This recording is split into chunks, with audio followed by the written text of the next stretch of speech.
You signed it. This house is mine now. I buried these walls. Then you can bury it somewhere else. That floor wasn't meant to be opened. Then why was it sealed like this? She can't manage millions. She's not capable. You took everything you understood. You left it the only thing that protected me. They took the house first, then the savings, then the business her husband had built over 4 decades. By the end of the week, Margaret Hale had nothing left but a worn suitcase and a property no one wanted, an abandoned farm buried in debt. Her children called it worthless, a mistake their grandfather had never fixed. But what they didn't know was that the one place they laughed at was the only thing he had protected his entire life. And Margaret at 70 was about to find out why. Welcome to today's story. If you enjoy emotional drama and shocking twists, don't forget to like this video and subscribe for more unforgettable stories. And before we begin, let me know where you're watching from in the comments.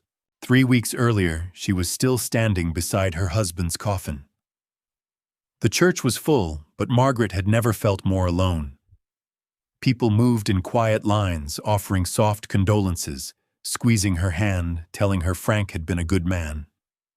She nodded at each of them, thanked them, smiled when she was supposed to smile.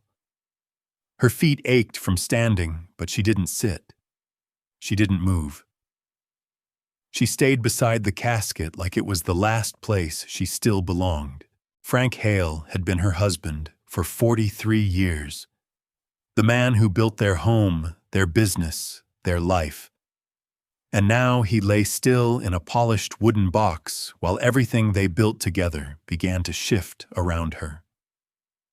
David stood near the front, greeting people with a firm handshake and steady voice. He wore a dark suit that fit him perfectly, the kind of suit that said control. He spoke like a man already managing what came next. Karen stood a few steps behind him, dressed in black. Her posture straight, her face composed. She dabbed her eyes now and then, but Margaret noticed something strange. Karen never looked at her for more than a second. Not once. Margaret tried not to think about that. She focused on the small things, the hum of voices, the faint smell of flowers, the way the light filtered through the stained glass and landed across Frank's hands. She leaned in slightly just once when no one was looking. "Rest," she whispered. Then she stepped back into place. The service ended. People left. The room emptied faster than she expected. It always did. Grief, she realized, had a schedule, and once it was over, everyone returned to their lives. Everyone except her. David approached first. "You did good, Mom," he said, his voice calm, almost professional. Dad would have wanted it this way. Margaret nodded. He would have. Karen followed slower this time. Her eyes flicked up, then down again. "Let me know if you need anything," Karen said quietly. Margaret studied her daughter's face for a moment. There was something there, not just sadness, something tighter, something she couldn't quite name. "I will," Margaret said. Karen nodded quickly, almost relieved, and stepped back. It was small, easy to miss. But Margaret felt it, that distance, that shift, as if something had already changed and she was the last one to know. The days that followed passed in a blur. Papers, calls, people checking in just enough to feel like they had done their part. Margaret stayed in the house she and Frank had shared for years. Every room still held him. His chair by the window, his tools in the garage, the mug he used every morning still sitting in the sink where he left it.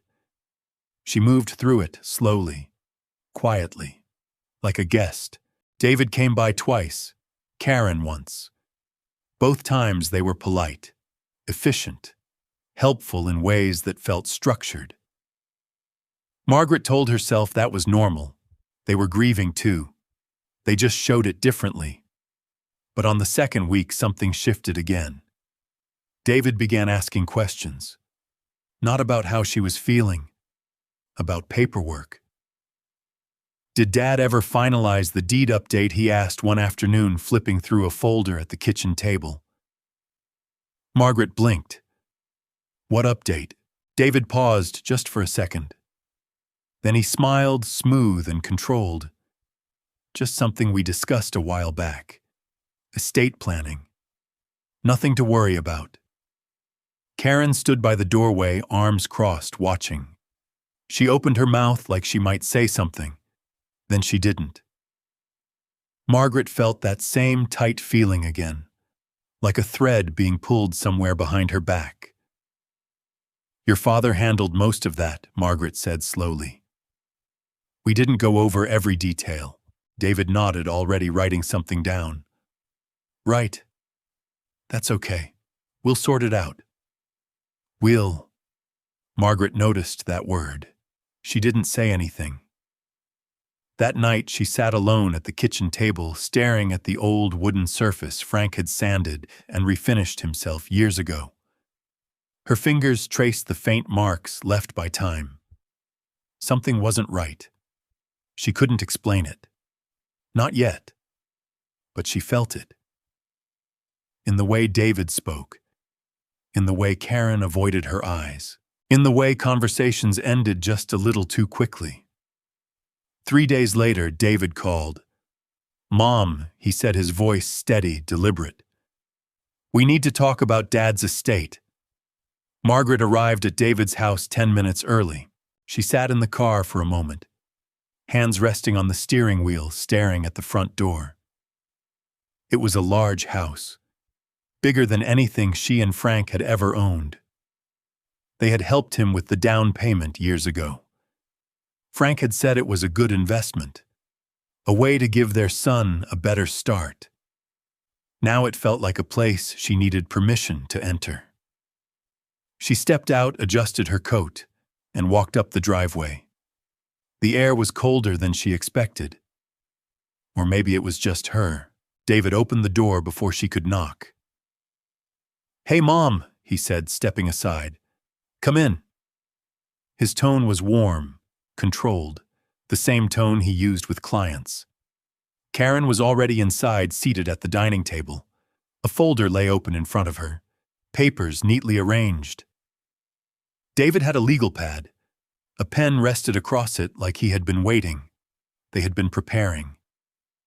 Margaret felt that thread tighten again. Do you want coffee? Karen asked without looking up. No, thank you. Margaret sat down across from them. The chair felt unfamiliar even though she had sat there before. The house smelled clean. Too clean. Like nothing personal was allowed to linger. David cleared his throat. Okay, he said, glancing briefly at Karen. We wanted to talk about Dad's estate, just to make sure everything is handled properly. Margaret nodded slowly. Of course. She had expected this conversation. What she hadn't expected was how it felt. Karen slid a document toward her. We've been going through everything, she said. The house, the accounts, the business, just organizing things so there aren't any issues later. Margaret looked down at the paper, but didn't read it yet. Her eyes moved instead to their faces. They weren't asking. They were informing. David leaned forward slightly. The house, he said, Dad put my name on the deed about 12 years ago. After his first heart episode. It was part of a long-term plan. Margaret looked at him. I remember discussing something like that, she said carefully. David nodded quickly. Right. So technically the house is already in my name. The words landed heavier than they sounded. Margaret blinked once. Technically, it was just easier for estate planning, David said. Avoid probate, keep things simple. Simple. Margaret let that word sit for a moment. And what does that mean for me, she asked. David didn't hesitate. It means you don't have to worry about maintaining the property. It's a lot for one person. taxes repairs everything. Heather and I have been talking, and we think it makes more sense if we take over fully. Margaret felt something cold move through her chest. You want me to leave the house? David shook his head immediately. Not leave. Transition. There are great assisted living communities nearby. Karen found a few. I'm not moving into a facility. Her voice wasn't loud, but it stopped the room. Karen looked up, then finally meeting her eyes. Just for a second. Mom, she said softly, it's not about that. It's about safety, convenience. You shouldn't have to handle everything alone. I've handled everything my entire life. The words came out before Margaret could soften them. David tapped his pen lightly against the table, a small, controlled gesture. We're just trying to help, he said. You don't need to carry all this. Margaret looked down at the documents again. And the accounts, she asked. Karen's fingers tightened slightly on the edge of the folder. We consolidated them, she said. For management purposes, consolidated. Yes, into a trust. David and I are co-trustees. Margaret lifted her eyes slowly. You moved the money. We secured it, David corrected. Margaret didn't respond right away. She thought about the years. The nights she stayed up helping Frank balance the books. The vacations they didn't take. The things they said no to so they could save. 40 years. Reduced to a line on a document. And the car she asked. Karen shifted in her seat. I've been using it, she said. Since you don't drive as much. I drive every day. We can arrange rides, David said quickly. There are services. Margaret held up a hand. The room went quiet. For the first time since she arrived, she felt something shift inside her. Not anger. Not yet. Clarity. She looked at both of them. Really looked this time. At David's steady posture, his calm voice, his certainty that this was all reasonable, at Karen's silence, the way her eyes kept dropping to the table, the way her hands stayed folded like she didn't trust them not to move. Is there anything left? Margaret asked. The question hung in the air. David and Karen exchanged a glance. It was quick, but Margaret saw it. Karen let out a small breath. There's the farm, she said. Margaret frowned slightly. What farm? Grandpa Henry's place, in Kentucky. The name stirred something distant, a memory she hadn't visited in years. That old property, she said. Karen gave a short, almost embarrassed smile. Yeah. That one. David flipped a page on his legal pad. It's basically worthless, he said. There are back taxes, about 11,000. The structure's falling apart. No one's maintained it in years. Karen leaned forward slightly.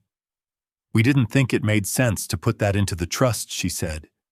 It would just be a liability. Margaret stared at the table. Her father's farm. A place he had barely spoken about. A place he had kept separate. How much did you say in taxes? She asked. About 11,000, David repeated. Honestly, the property's probably worth less than that. It's not even. I'll take it. The words came out quiet, but they landed harder than anything else that had been said. David blinked. What? The farm, Margaret said, lifting her head. I'll take the farm. Karen sat back slightly. Mom, there's nothing there. Then you won't miss it.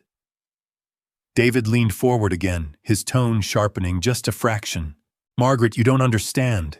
It's not just useless. It's a problem. There's debt attached to it. Maintenance issues. You don't need that right now. Margaret met his eyes. You said it was mine. Yes, but my father left it to me. David hesitated. For the first time, something in his expression flickered. Not doubt. but resistance. Karen looked between them, her fingers tightening again. "Mom," she said, quieter now. Why take something like that when we can set you up somewhere comfortable?" Margaret didn't answer right away. Instead, she reached into her purse and pulled out a small object wrapped in cloth. She unfolded it slowly. A brass pocket watch. Worn. Heavy. The metal dulled with age. She turned it over in her hand, her thumb brushing across the back. 4 numbers were engraved there. Deep. Intentional. She had never understood them. Not once. "My father gave me this before he died," she said. David frowned. "What does that have to do with anything?" Margaret looked at him. "He told me I would know when I needed it." The room went still. Karen leaned forward slightly, her eyes fixed on the watch now. David let out a quiet breath. "Mom," he said more firmly this time, "this isn't about old things. This is about making sure you're taken care of." Margaret closed her fingers around the watch. "I am taking care of myself." David's jaw tightened. "That's not what it looks like from where we're sitting." Margaret stood up. The chair scraped softly against the floor. "Then maybe," she said, her voice steady, "you're sitting in the wrong place." She picked up her purse. Karen stood halfway uncertain. "Mom, I'll take the farm," Margaret repeated. David didn't move. "Fine," he said after a moment. "If that's what you want." His tone had changed. Not warmer, colder. "Just don't expect us to fix it when it falls apart," he added. Margaret paused at the door. She looked back once, at the table, at the papers, at the life that had already been divided without her. "I won't," she said. Then she left. That night she sat alone in the house that was no longer hers. The pocket watch rested in her hand. Her thumb traced the numbers again. 4 digits. Not a date. Not a year. Something else. Something her father had never explained. Something he had waited decades for her to understand. Margaret stared at it in the quiet, and for the first time she felt it. That same tight thread. Only now it wasn't pulling away from her. It was pulling her somewhere else. Somewhere she hadn't been in over 20 years. The farm. She turned the watch over one more time, and this time she whispered it out loud. The numbers. As if saying them might unlock something. As if they were never meant to be remembered. Only used. And suddenly, they didn't feel like numbers anymore. They felt like a code. Margaret didn't sleep much that night. The house felt different now. Not because anything had changed physically, but because she understood something she hadn't before. It was no longer hers. Not really. Every wall, every room, every piece of furniture now carried a quiet condition attached to it. Temporary. She sat at the kitchen table long after midnight, the pocket watch resting in front of her. The numbers stared back at her, carved deep into the metal. She said them again softly this time. Once. Then again. Still nothing. But the feeling stayed. That pull. By morning she had made a decision. She didn't tell David. She didn't call Karen. She didn't ask permission. She packed one suitcase.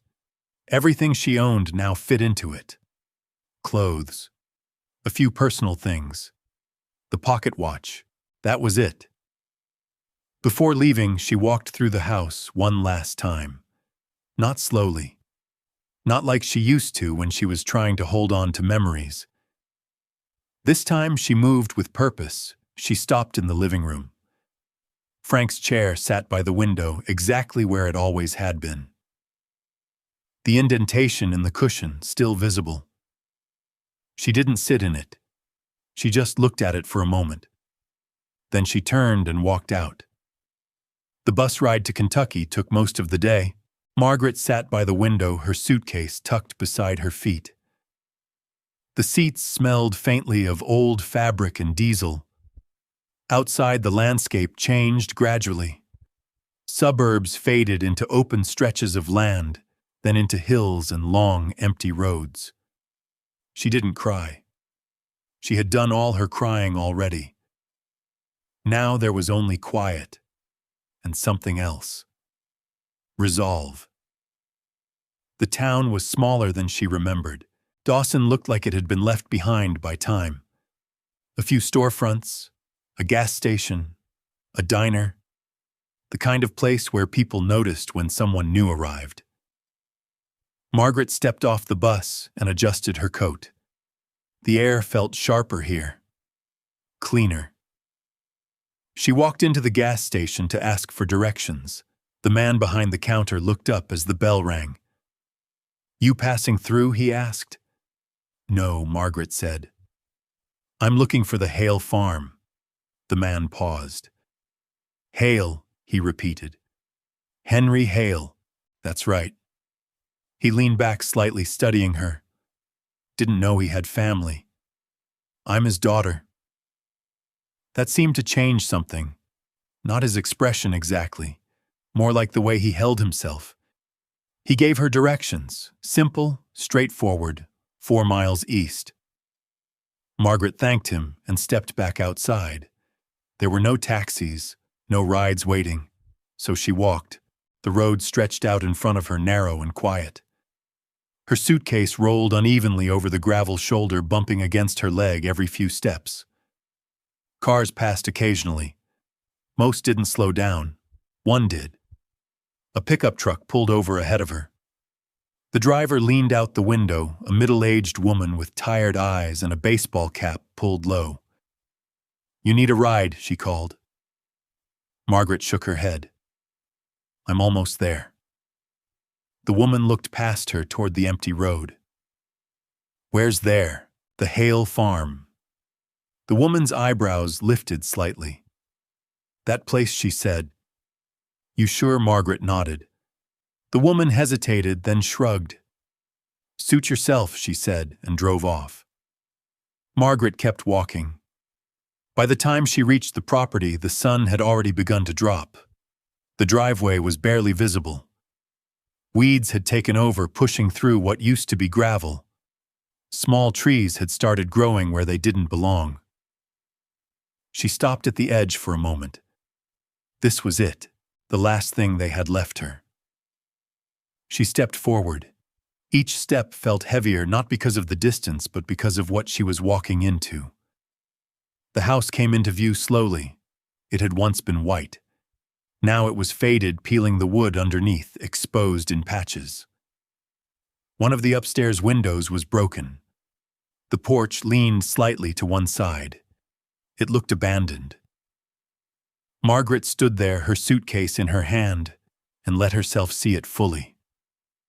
No denial. No softening. This was what they thought she deserved.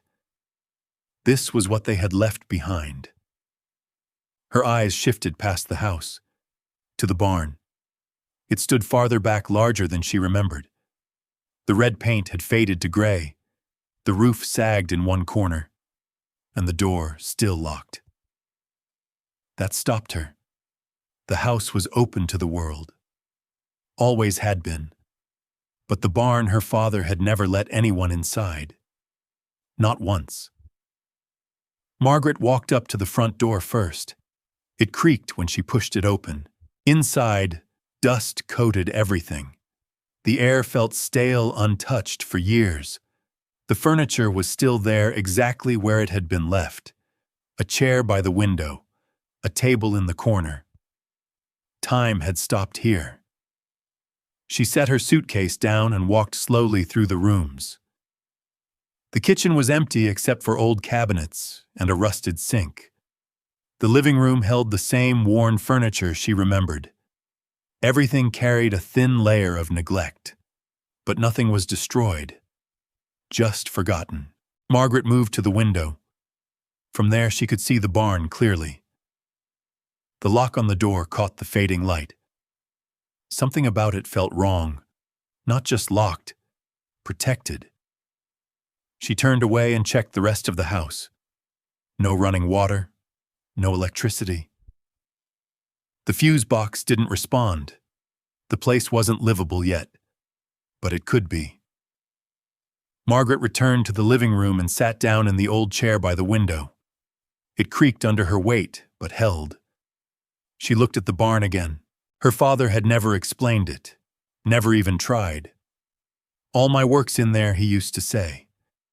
And that was the end of the conversation. Margaret reached into her pocket and pulled out the watch. The numbers again. She stared at them, then looked back at the barn. The distance between the two suddenly felt smaller. She leaned forward slightly. Why protect something in a place like this? Why lock it away for decades, and why leave her the key without telling her what it opened?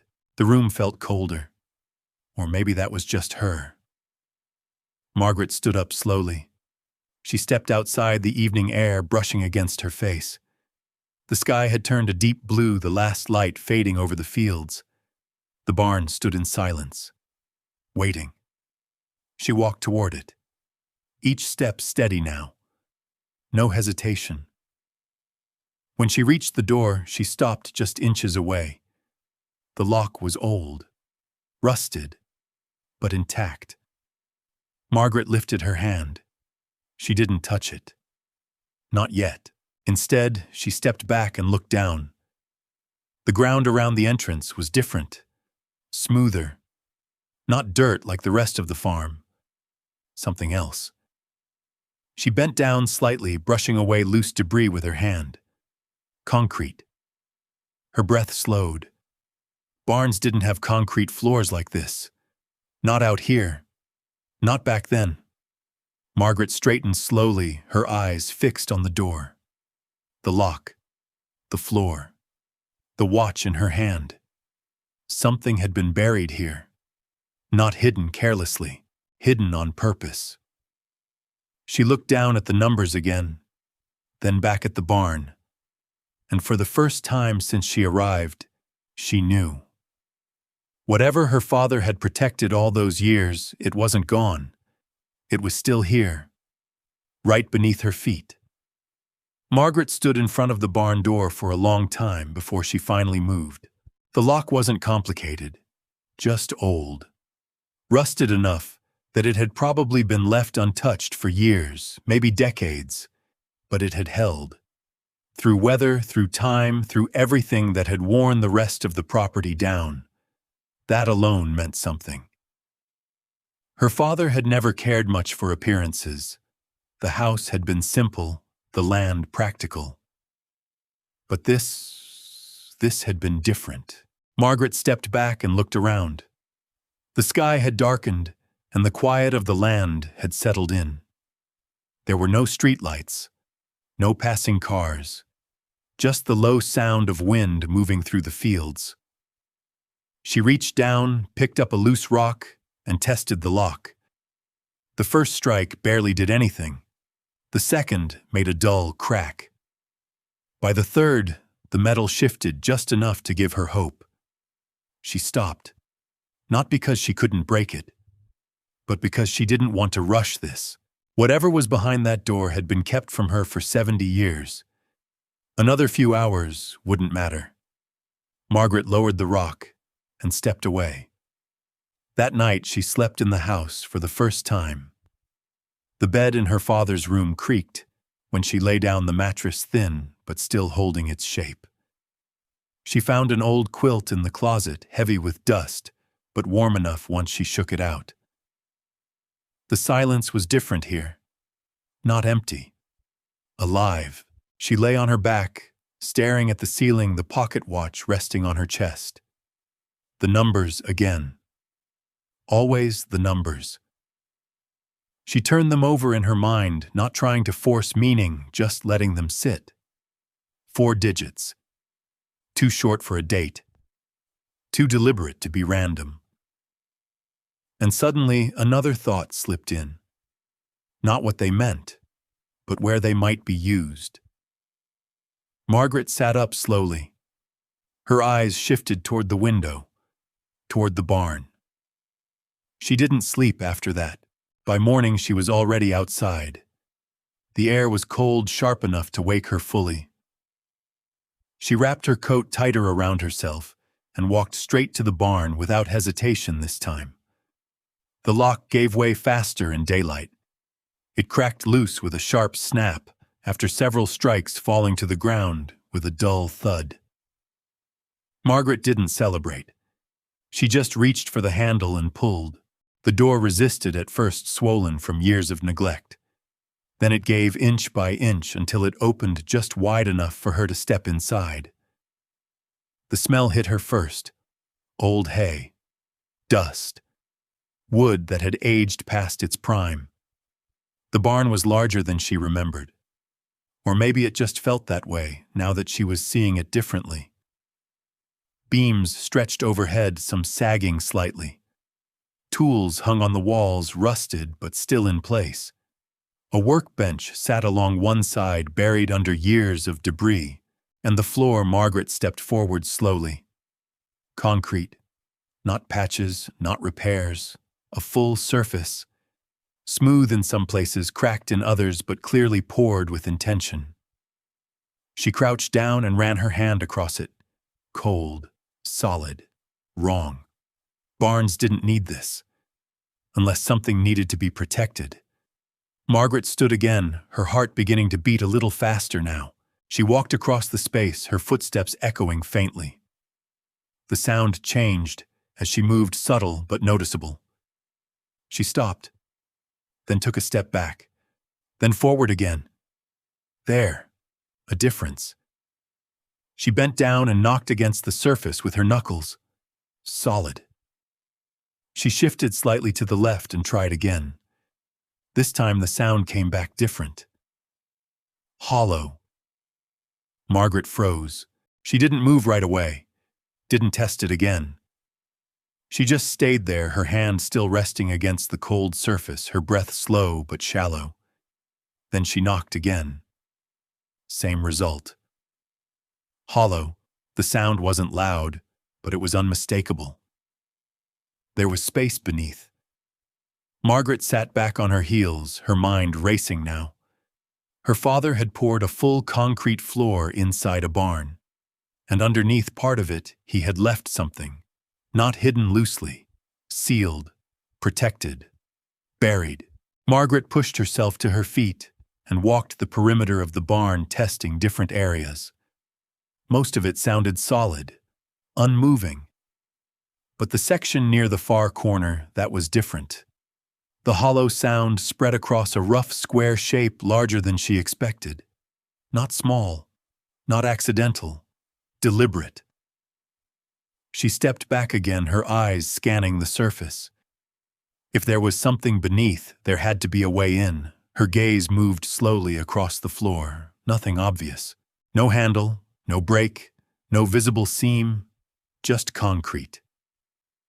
Margaret reached into her pocket and pulled out the watch again. Her fingers tightened around it. 4 numbers. A code. But for what?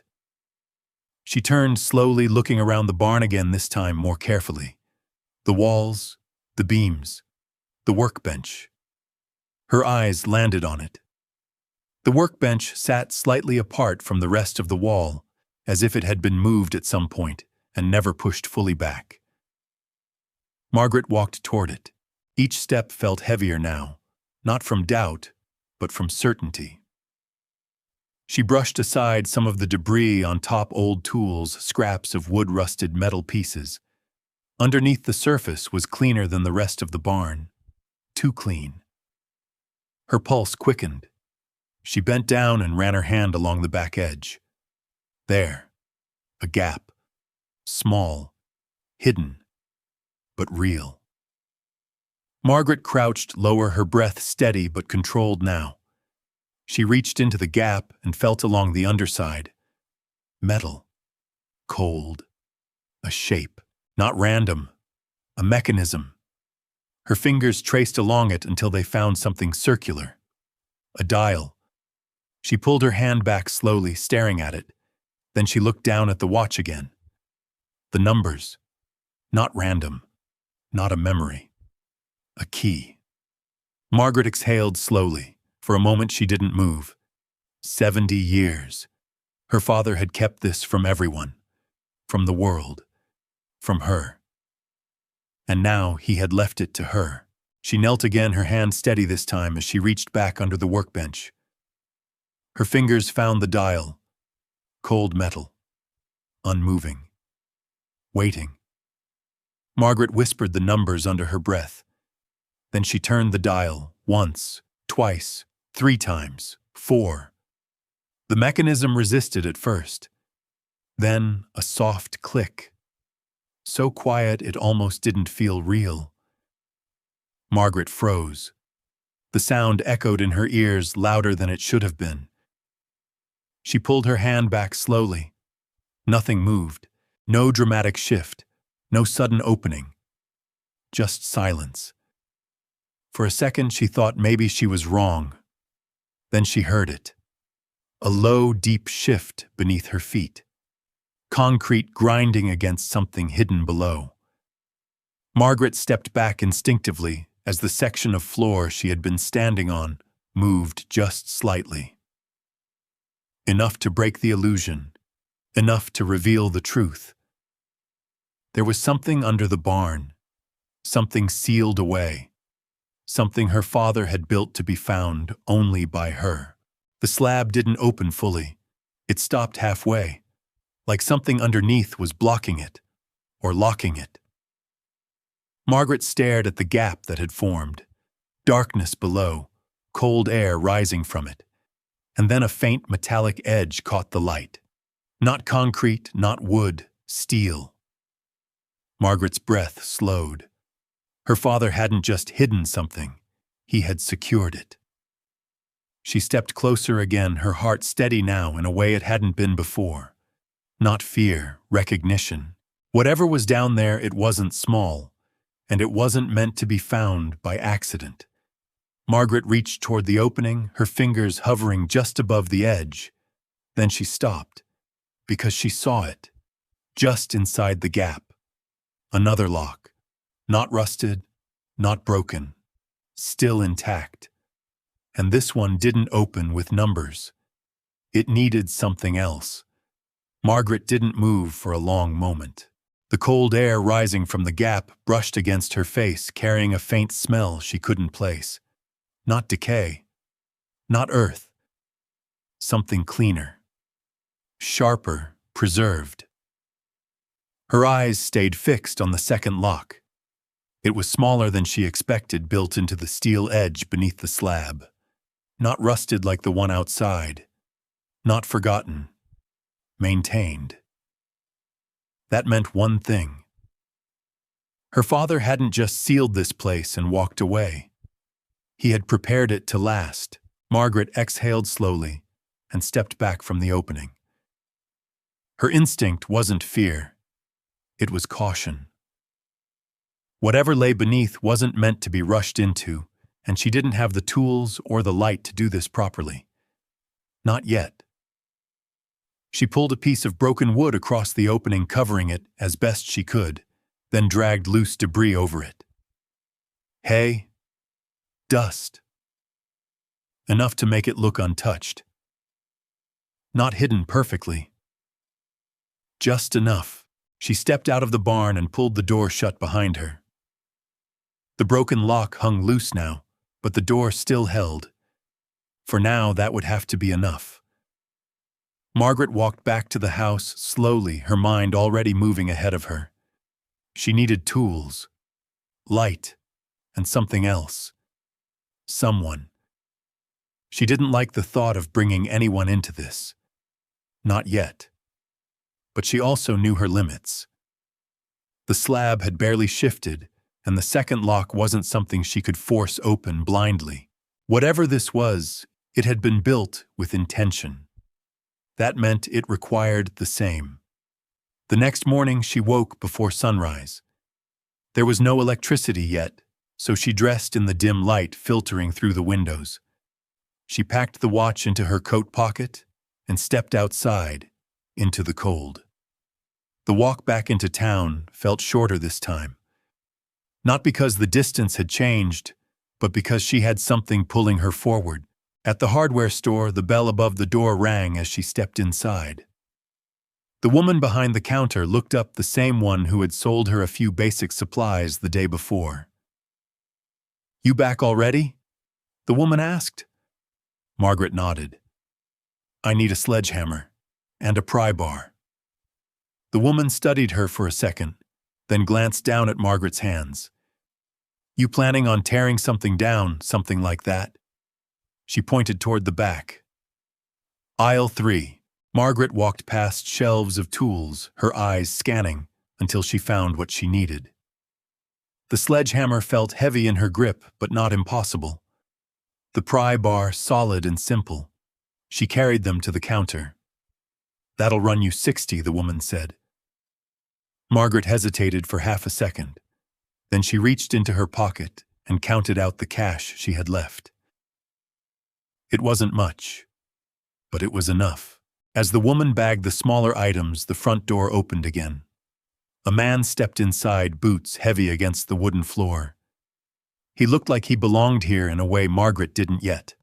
Broad shoulders, weathered hands, the kind of presence that came from years of real work. He set a small box of screws on the counter and glanced over at Margaret's purchases. "That's a lot of hammer for one person," he said. Margaret didn't look up right away. "I'll manage." He nodded once, not pushing it. "Which place you working on?" She hesitated, then decided. "The Hale Farm," she said. That changed something. The man's posture shifted slightly, his attention sharpening. "Henry Hale's place?" he asked. "Yes." He studied her for a moment, not rudely, just carefully. "You family, I'm his daughter." The silence stretched just long enough to mean something. "Tom Briggs," he said finally. "I live about 2 miles past that property." Margaret nodded. "Margaret." Tom glanced at the sledgehammer again, then back at her. "You planning on swinging that at concrete?" Margaret met his eyes this time. "Yes." He let out a quiet breath, almost like a laugh, but not quite. "That'll take you a week," he said. "Maybe more. I have time." He shook his head slightly. "No," he said. "You have a back that won't forgive you?" Margaret almost smiled. "I've managed worse." Tom leaned against the counter thinking. "Concrete in that barn?" he asked. "That's not normal, I know. And you're sure there's something under it?" Margaret didn't answer directly. "There's something," she said. Tom studied her face now, really looking. Not judging. Measuring. Then he nodded once. "I've got a jackhammer," he said. Margaret didn't respond right away. "Runs off a compressor," he continued. "Would make quick work of whatever you're dealing with." "Why would you help me?" she asked. Tom shrugged. "Because Henry was a good man," he said. "And because I don't like the idea of you breaking your back out there alone." Margaret held his gaze. There was no pressure in it. No expectation. Just a simple offer. "I can't pay you," she said. "I didn't ask you to." The words settled between them. Margaret looked down at the tools in her hands, then back at him. "Tomorrow morning," he added. 7. She nodded slowly. 7 works. Tom picked up his box of screws and headed for the door. "Don't start without me," he said over his shoulder. Margaret watched him leave. For a moment she stood there unsure of what she had just done. Trust didn't come easily anymore. Not after what her own family had done. But this felt different. Simple, clean, no paperwork, no conditions. Just help. She gathered her things and started the walk back. By the time she reached the farm, the sun was high and the barn stood exactly as she had left it. Silent. Waiting. Margaret set the tools down inside the house and stepped back out onto the porch. Her eyes drifted toward the barn again. Tomorrow she would open it. Not just the door. Everything. She reached into her pocket and pulled out the watch one more time. The numbers felt heavier now. Not a mystery, a responsibility. Her father had left this for her. Not for David. Not for Karen. For her. And for the first time since Frank had died, Margaret felt something shift inside her. Not grief, not fear. Something stronger. Control. She closed her hand around the watch and looked out across the land. They took everything she said quietly to herself. Then her eyes returned to the barn. Except this. The wind moved through the fields low and steady, and somewhere beneath the concrete, something waited. Still sealed, still protected, but not for much longer. Tom arrived at 6:45. Margaret was already outside. She stood on the porch, a mug of coffee warming her hands, watching the road. When his truck pulled into the driveway, it didn't feel like an interruption. It felt like the next step. He stepped out, nodding once. Morning. Morning. No small talk, no questions. Just understanding. He unloaded the compressor and jackhammer from the truck with practiced ease. The metal clanked softly as he set everything down near the barn. "You ready?" he asked. Margaret didn't answer right away. She looked at the barn, at the door, at the place where everything had changed the day before. Then she nodded. Yes. Inside the barn felt colder than it had before. Not physically. Heavier. Like it knew it was about to give something up. Tom walked straight to the section Margaret had uncovered. He crouched down, running his hand across the concrete, tapping it lightly in different places. "You were right," he said. "This section's different." Margaret stood a few feet back, watching. "It's hollow," she said. Tom nodded. "Yeah," he said. And not by accident. He set up the compressor near the entrance, the hose stretching across the floor. When he flipped the switch, the machine roared to life, the sound filling the barn, vibrating through the walls. Margaret stepped back as he positioned the jackhammer. "Stay clear," he said. Then he started. The noise was immediate. Sharp. Violent. Concrete cracked under the force, breaking apart in chunks that scattered across the floor. Dust filled the air thick enough that Margaret had to cover her mouth with her sleeve. Tom worked methodically, not rushing, not guessing, each strike precise. Minutes passed, then more. The surface began to give way, revealing something darker beneath. Margaret's heart started to beat faster. Not fear, anticipation. Tom stopped suddenly. The machine cut off and the silence rushed back in, louder than the noise had been.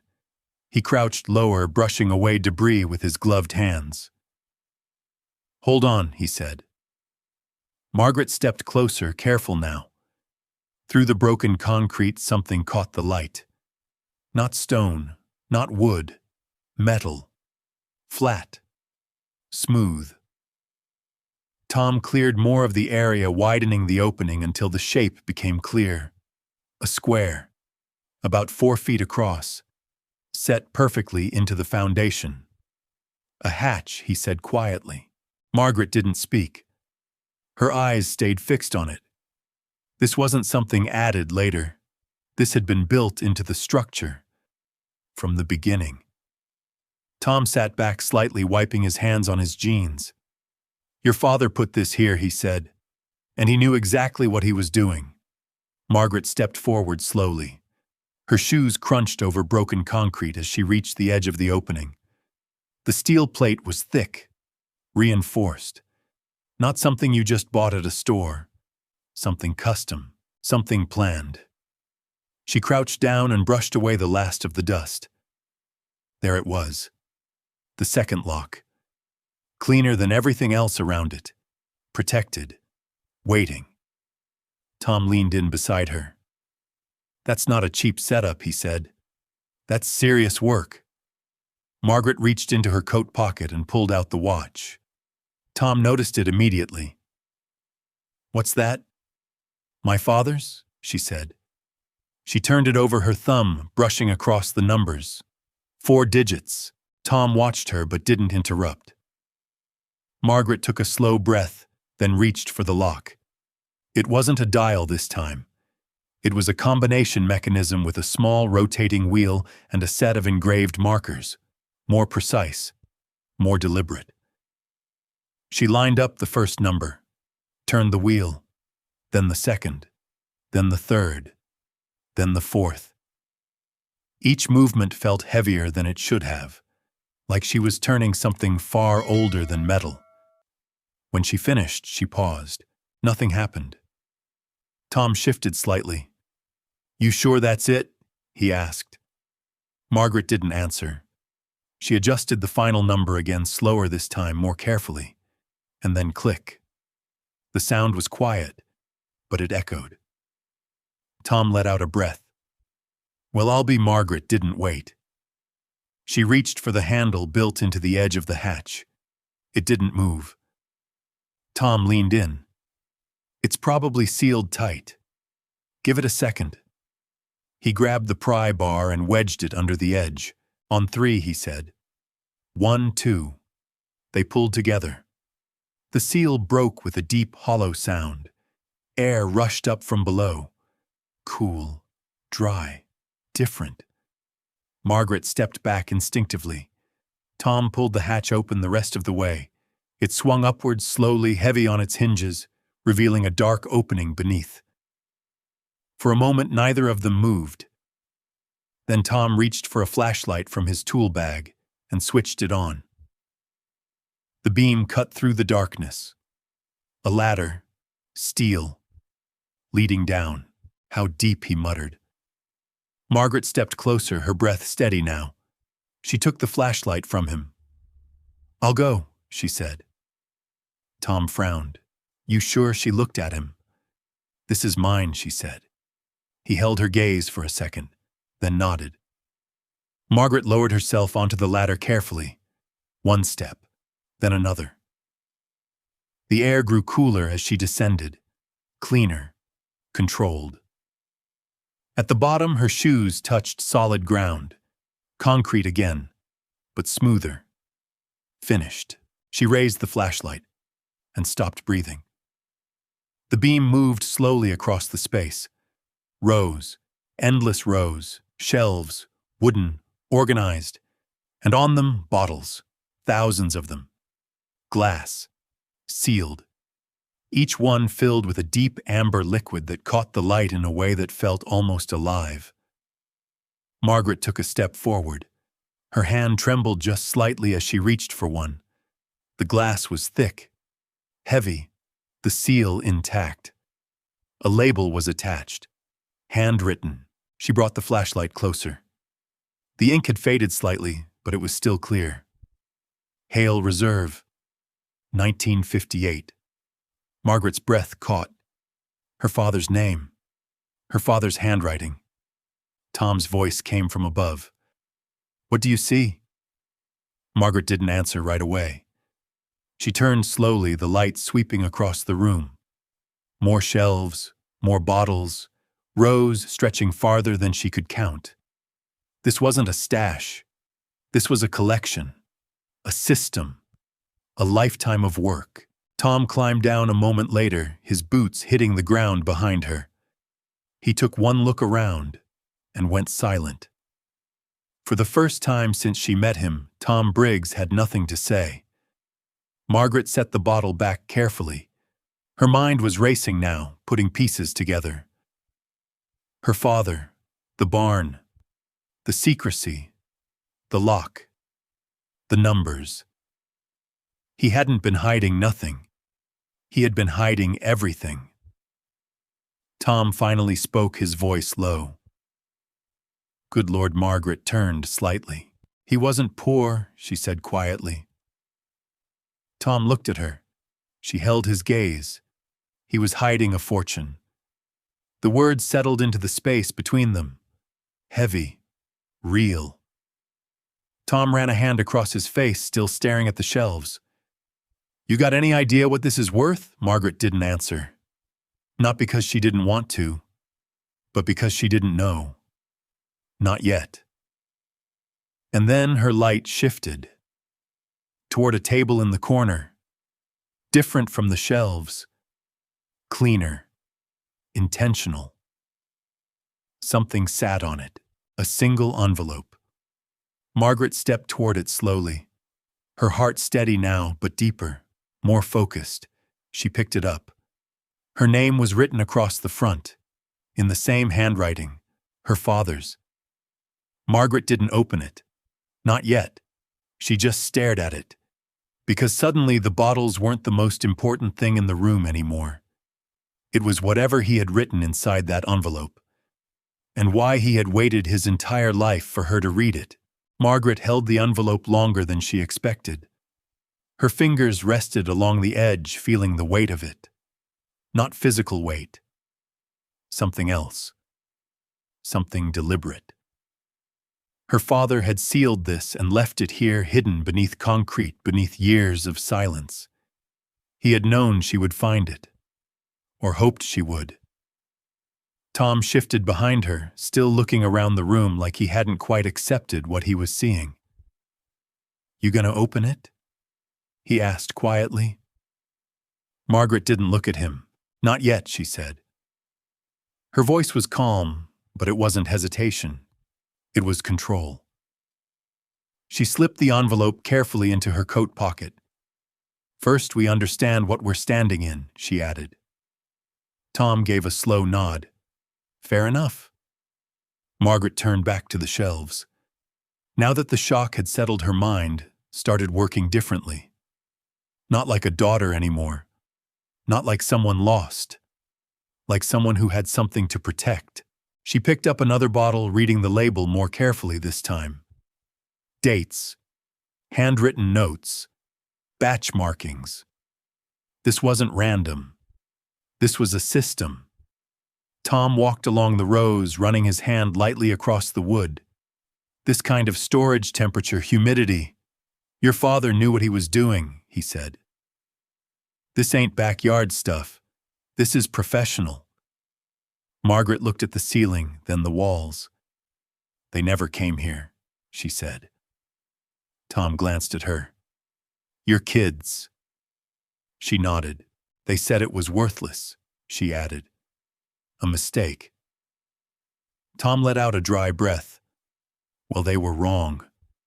Margaret didn't smile, because now she understood something deeper. They hadn't just been wrong. They had never cared enough to look. That realization settled heavier than anything else. Tom crouched near a lower shelf, picking up a bottle and turning it slightly. "These look old," he said. "Real old." Margaret stepped closer. "How old?" she asked. Tom squinted at the label. 50s. Maybe earlier. Margaret felt something shift inside her. Her father had started this long before anyone paid attention. Long before anyone thought it mattered. He had built this quietly. Alone. Why hide it? Tom asked almost to himself. Margaret didn't answer right away, because now that question mattered more than the money. She reached into her pocket, touching the envelope again. "He wanted it hidden," she said finally. "Not just stored." Tom looked at her. "That's not normal," he said. "You don't bury something like this unless you're protecting it or protecting someone from it." Margaret met his eyes. Or protecting someone with it. The words stayed in the air between them. Tom stood up slowly. "Yeah," he said. "That too." They spent the next hour moving carefully through the space, not touching too much, just looking, counting rows, estimating. The deeper they went, the clearer it became. This wasn't just valuable, it was massive. Tom finally leaned against one of the support beams, shaking his head. "You're not talking thousands here," he said. "You're talking millions." Margaret didn't react. Not outwardly, but inside something locked into place.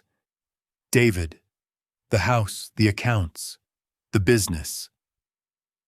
All of it suddenly felt smaller.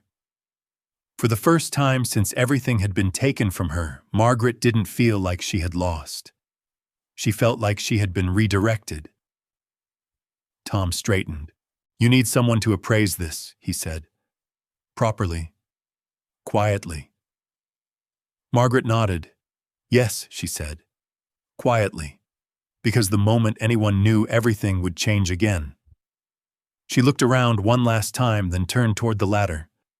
"Let's close it," she said. Tom hesitated. "You sure?" Margaret nodded once. "We don't rush this." He didn't argue. They climbed back up, one after the other. The barn felt different now when they stepped back onto the main floor. Not empty. Not abandoned. It felt like a cover. Tom lowered the hatch, carefully sealing it back into place.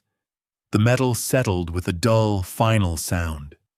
Then he started resetting the broken concrete pieces around it, masking the opening as best as possible for now. Margaret stood near the door, watching. Not the barn. The road. She didn't know why at first. Then she realized. She was thinking like someone who had something worth stealing. Tom walked over, brushing dust from his hands. "I know a guy in Louisville," he said. "Appraiser, discreet, handles collections like this." Margaret turned to him. "Can you call him?" she asked. Tom nodded. "I will, but we don't move anything until he sees it." "Agreed." He studied her for a moment. "You're taking this real calm," he said.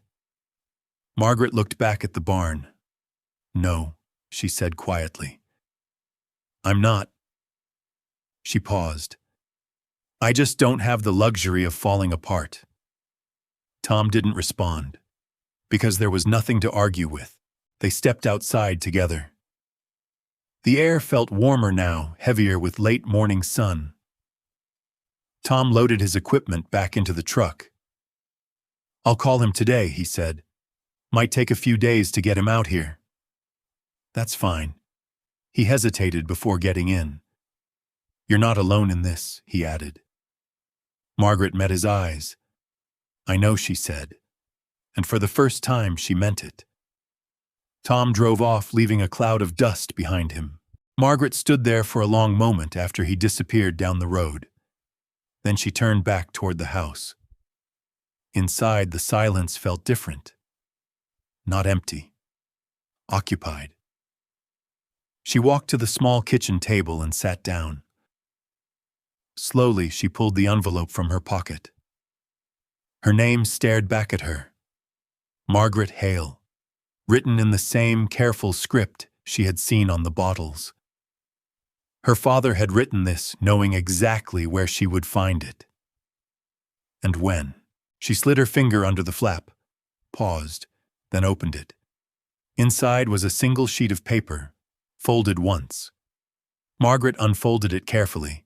The handwriting was steady, precise, no shaking, no hesitation. She started reading, and after the first line, she stopped. Her breath caught. Not because she didn't understand it, but because she understood it immediately, completely. Her father hadn't just hidden the whiskey. He had hidden something else, something far more dangerous. Margaret lowered the paper slowly. Her hands didn't tremble, but her entire world shifted again. Because now she knew the farm wasn't just protection. It was leverage, and someone else had been part of that plan all along.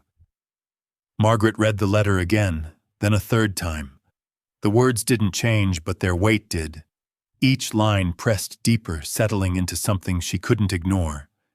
Her father had written plainly, no emotion, no apology, just facts. The whiskey wasn't the secret. It was the cover.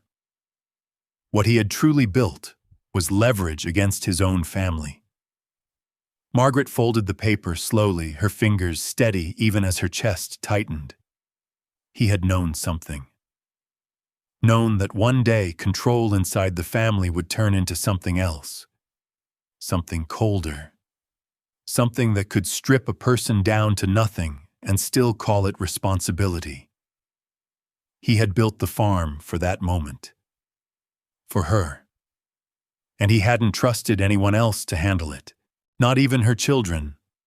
Margaret sat back in the chair, staring at the wall across from her. The peeling paint, the quiet room, the house they had dismissed without a second glance. They had taken everything they understood and left behind everything they didn't. Now she understood why. There was a soft knock at the door. Margaret didn't move at first. The sound felt too sudden, too sharp in the silence. Another knock. Firmer this time. She stood slowly, slipping the letter back into the envelope and tucking it inside her coat again. When she opened the door, Karen stood on the porch. For a moment, neither of them spoke. Karen looked different, not in a dramatic way. No tears, no visible breakdown. But something in her posture had changed. Less certain, less controlled. "I didn't call first," Karen said quietly. Margaret stepped aside. "You're here now," she replied. Karen walked in, glancing around the small house. The cracked cabinets, the worn table, the absence of everything she had grown used to seeing in their old home. "You're really staying here," she said. Margaret closed the door. "Yes." Karen nodded, but her eyes lingered on the space like she was trying to understand it. Or maybe trying to understand how her mother had ended up here. "I drove out this morning," she said. "I needed to see it." Margaret didn't ask why, because the answer was already in the room between them.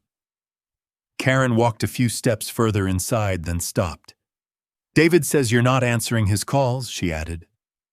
Margaret leaned lightly against the back of a chair. "I'm not." Karen let out a small breath. "He's worried," she said. Margaret looked at her.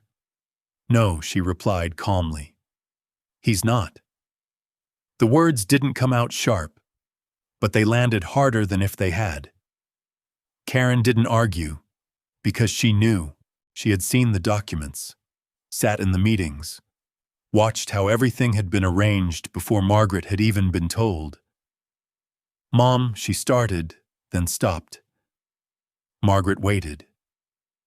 Karen looked down at her hands.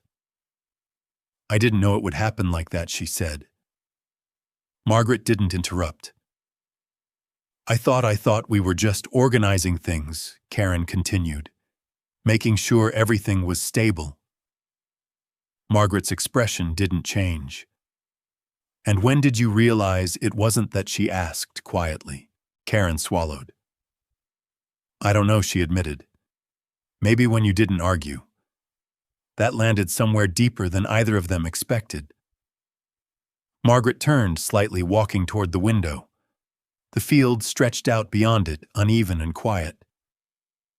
"I didn't argue," she said, "because I was trying to understand how I had already lost." Karen looked up at her. "You didn't lose," she said quickly. Margaret didn't turn around. "No," she replied. "I didn't." Karen frowned, slightly confused by the calm certainty in her mother's voice. "What does that mean?" she asked. Margaret faced her again. "It means you and your brother took everything you could measure," she said, "and left behind the only thing that matters." Karen blinked. "The farm?" she asked. Margaret didn't answer directly. Instead, she studied her daughter's face. Not for guilt alone, but for something else. For truth. "Why are you here, Karen?" she asked. Karen hesitated. "I told you," she said. "I needed to see." No, Margaret cut in softly. "Not the place." Karen's shoulders stiffened slightly. Margaret stepped closer. "You didn't drive all this way just to look at broken wood and empty fields," she said. "You came because something doesn't make sense to you." Karen opened her mouth, then closed it again. The silence stretched. Then finally, David's moving faster than I expected, she said. Margaret didn't react. He's talking about legal options, Karen continued. Control, oversight. He thinks you're not making rational decisions. There it was. The next move. Margaret nodded slowly. Conservatorship, she said. Karen looked up, surprised. You knew. Margaret almost smiled. I know your brother, she replied. Karen stepped closer, her voice dropping. If he files, it won't just be about money, she said. It'll be about your capacity, your independence. Margaret held her gaze. And where do you stand in? That she asked. Karen didn't answer immediately, because the truth was still shifting inside her. I haven't agreed to anything, she said finally. Margaret nodded once, but she didn't soften. Not agreeing isn't the same as stopping it, she said. Karen's face tightened. I'm here, aren't I? She said. Margaret watched her carefully. Yes, she said.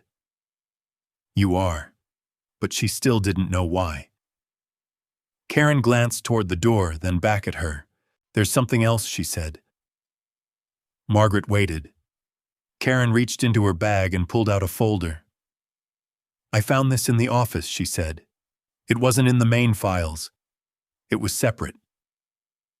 Margaret's eyes moved to the folder. David didn't show it to you, she asked. Karen shook her head. No. She stepped forward and placed it on the table. Margaret didn't touch it yet. What is it? She asked. Karen hesitated. I think it's connected to Dad, she said. And the farm. Margaret felt something shift again. Another layer. Another piece her father had left behind. Why bring it to me? She asked. Karen looked at her, and for the first time there was no deflection. Because I don't trust what happens if I give it to him, she said. The room went still. Margaret reached for the folder, opened it. Inside were property records, old ones, decades back. Then something else. A document with her father's signature, and a second name. Not hers, not David's, not Karen's. Margaret's fingers tightened slightly on the paper, because she recognized the handwriting, and she recognized what it meant. She looked up at Karen slowly. Where did you say you found this? She asked. Karen hesitated. In a locked drawer, she said. Margaret nodded once, then looked back down at the document. Because now the truth was no longer just buried under the farm. It had been hidden inside the family all along, and someone they had never talked about, was tied to everything. The decision didn't come in a single moment. It unfolded over weeks. Margaret didn't rush. She didn't announce anything. She let the process move the way her father had intended, quiet, deliberate, verified. The appraiser from Louisville came first, a careful man with steady hands and fewer words than most. He spent 2 full days inside the barn cataloging, documenting, checking conditions, cross-referencing with known collections.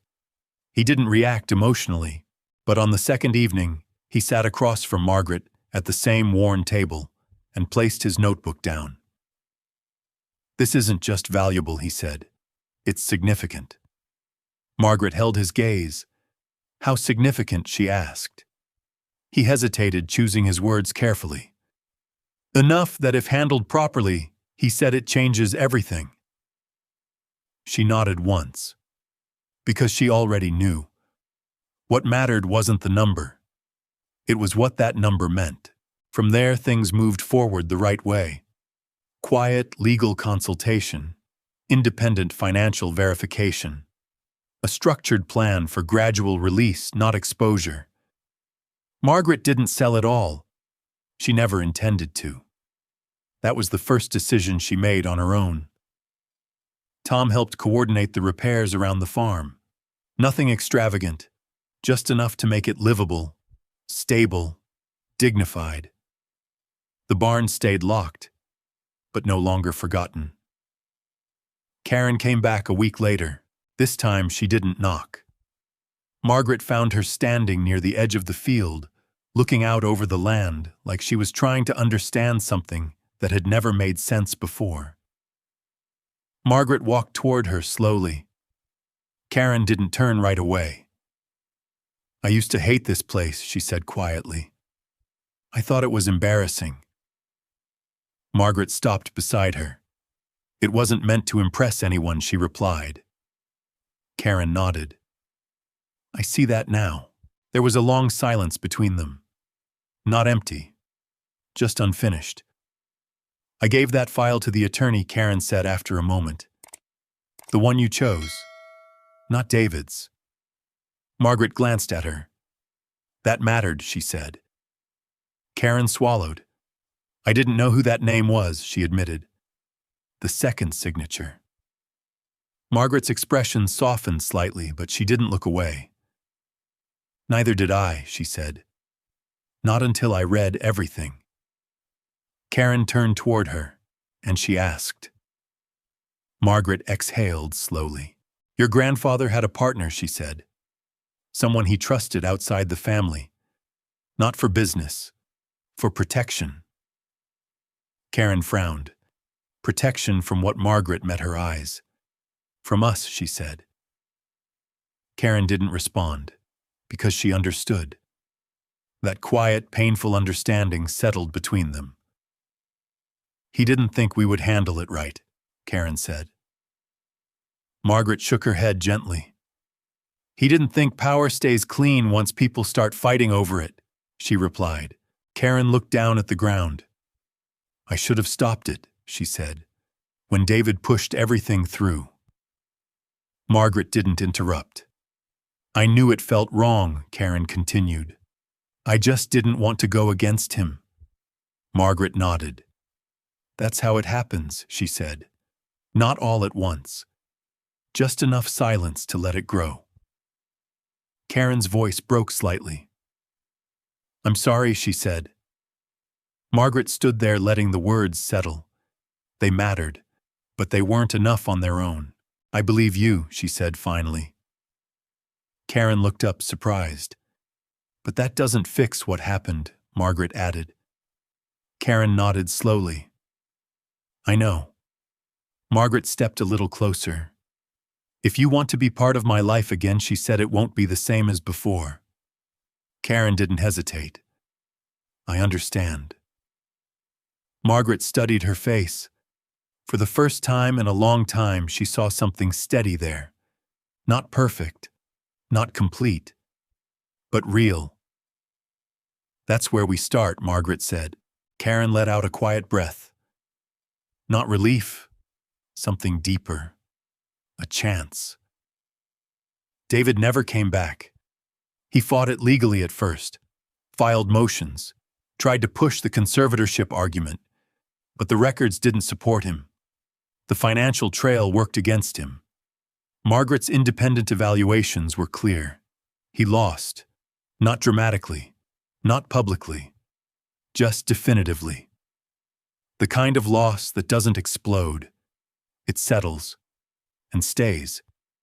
He withdrew from the case, from the farm, from her. Margaret didn't chase him. That was another decision she made on her own. The farm changed slowly. A few months passed, then more. The house was repaired. The land cleared just enough to breathe again. A small sign appeared near the road one morning. Not flashy, just simple. Hale Community House. Tom stood beside Margaret when they put it up. "You sure about this?" he asked. Margaret looked at the building. "Yes," she said. People started coming, not in crowds, not at first, just one, then another. Older neighbors who needed a place to sit, to talk to, feel like they still belonged somewhere. Margaret didn't explain the money. She didn't need to. She used it carefully, quietly, the same way her father had built it, Not to prove anything, to protect something. Karen helped, not as a daughter trying to fix the past overnight, as someone willing to show up. That was enough. For now. One evening, Margaret stood alone near the barn. The sun was low, the air soft. She didn't go inside. She didn't need to anymore. Everything she needed was already in place, behind her, inside her. They had taken the house, the savings, the business, everything they thought mattered. But they had left behind the one thing that couldn't be taken, because they never understood it. Margaret rested her hand lightly against the wood of the barn, not to claim it, just to feel it. Her father had protected her in a way she hadn't understood at the time. Now she did, and she had chosen what to do with it. Not revenge, not silence. Something better. Something that lasted. She turned back toward the house where voices could be heard through the open window. Not loud, just alive. Margaret walked toward it, steady, certain. If this story stayed with you, it might be because you've seen something like it before.